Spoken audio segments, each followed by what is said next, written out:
Free fire की दुनिया में एक बड़ा भूकंप आया है। जब राइस्टार और ज्ञान गेमिंग जैसे लेजेंड्स अपना पसंदीदा गेम छोड़ देते हैं तो समझ जाइए कि कुछ तो गड़बड़ है। ये वो क्रिएटर्स हैं जिन्होंने फ्री फायर को भारत में घर घर तक पहुंचाया था। दिसंबर 2025 में राइस्टार ने अपनी एक इमोशनल वीडियो में कहा था कि इस गेम में वो बात नहीं रही जो पहले हुआ करता था। उनकी आवाज में दर्द था, जैसे कोई अपने पुराने दोस्त को अलविदा कह रहा हो। ज्ञान गेमिंग भी इसी दौरान इस फैसले पर पहुंचे। दोनों ने साफ कहा कि ये टेम्परेरी ब्रेक नहीं है, ये एक स्टेटमेंट है। सबसे बड़ी वजह है हैकर्स का राज। आज फ्री फायर में हर मैच में कम से कम 2-3 हैकर्स मिल जाते हैं। Aim bot, wall hack, speed hack, जो चाहिए वो मिल जाता है। राइस्टार जैसे स्किल्ड प्लेयर्स के लिए तो बर्दाश्त करना मुश्किल हो गया था। वो कहते थे कि मैं स्किल से खेलता हूं लेकिन सामने वाला हैक से मार देता है। इससे फ्रस्ट्रेटिंग और क्या हो सकता है। गरीना की तरफ से एक्शन भी धीमा रहा है। बैन सिस्टम इतना वीक है कि हैकर्स नए अकाउंट्स बनाकर वापस आ जाते हैं। एंटी चीट सिस्टम भी पुराना पड़ गया है। जब क्रिएटर्स को लगे कि उनकी हार्ड वर्क का कोई मतलब नहीं तो वो क्यों खेलें। दूसरी बड़ी वजह है गेम का बदलता नेचर। अब फ्री फायर वो सिंपल फन गेम नहीं रहा जो 2017 में था। पे टू विन मैकेनिक्स बढ़ गए हैं। एक्सपेंसिव स्किन्स और कैरेक्टर्स जो एक्चुअल एडवांटेज देते हैं, ये सब ने गेम को अनफेयर बना दिया है। विक्रम, सोचिए कि आप स्किल से खेल रहे हैं लेकिन सामने वाले के पास बेटर कैरेक्टर एबिलिटीज हैं सिर्फ इसलिए कि उसने ज्यादा पैसे खर्च किए हैं। कम्युनिटी भी टॉक्सिक हो गई है। पहले फ्री फायर एक फैमिली की तरह था।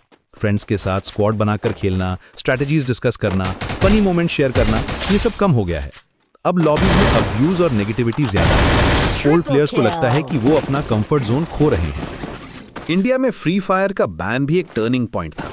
हालांकि गेम वापस आ गया लेकिन मोमेंटम टूट गया था। बहुत से प्लेयर्स दूसरे गेम्स में शिफ्ट हो गए। BGMI, call of duty mobile, Valorant mobile.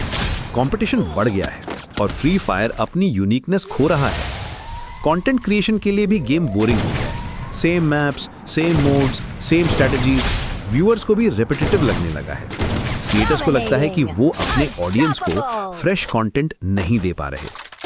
राइस्टार और ज्ञान गेमिंग जैसे क्रिएटर्स के लिए ये एक प्रोफेशनल डिसीजन भी था। मोबाइल लेजेंड्स, GTA 5 और दूसरे गेम्स में भी अपॉर्चुनिटीज हैं। राइस्टार ने मोबाइल लेजेंड्स 5vs5 की तरफ शिफ्ट किया है। टीम बेस्ड स्ट्रैटेजी गेम्स में ज्यादा डेप्थ है और स्किल सीलिंग भी हायर है। क्रिएटर्स को लगता है कि वो अपनी क्रिएटिविटी को बेटर एक्सप्रेस कर सकते हैं। फ्री फायर कम्युनिटी पर इसका इम्पैक्ट ह्यूज है। जब आपके रोल मॉडल्स गेम छोड़ देते हैं तो फैंस भी डीमोटिवेटेड हो जाते हैं। व्यूअरशिप नंबर्स गिर रहे हैं, टूर्नामेंट पार्टिसिपेशन कम हो रहा है, न्यू प्लेयर्स भी कम आ रहे हैं क्योंकि गेम की रेपुटेशन खराब हो गई है। लेकिन ये एंडिंग नहीं है, ये एक वेकअप कॉल है। गरीना को समझना होगा कि उनके बिगेस्ट एसेट्स, कंटेंट क्रिएटर्स और लॉयल प्लेयर्स क्यों डिसअपॉइंटेड हैं।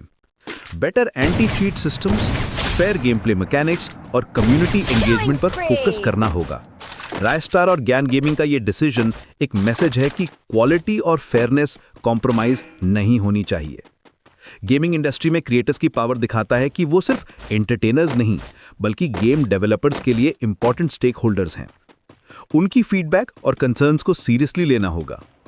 फ्री फायर का फ्यूचर इस बात पर डिपेंड करता है कि गरीना कितनी जल्दी और इफेक्टिवली इन इश्यूज को एड्रेस करता है। गेमिंग कम्युनिटी वेटिंग कर रही है कि क्या उनका फेवरेट गेम वापस उसी ग्लोरी में आ सकता है जहां लेजेंड्स वापस आना चाहें।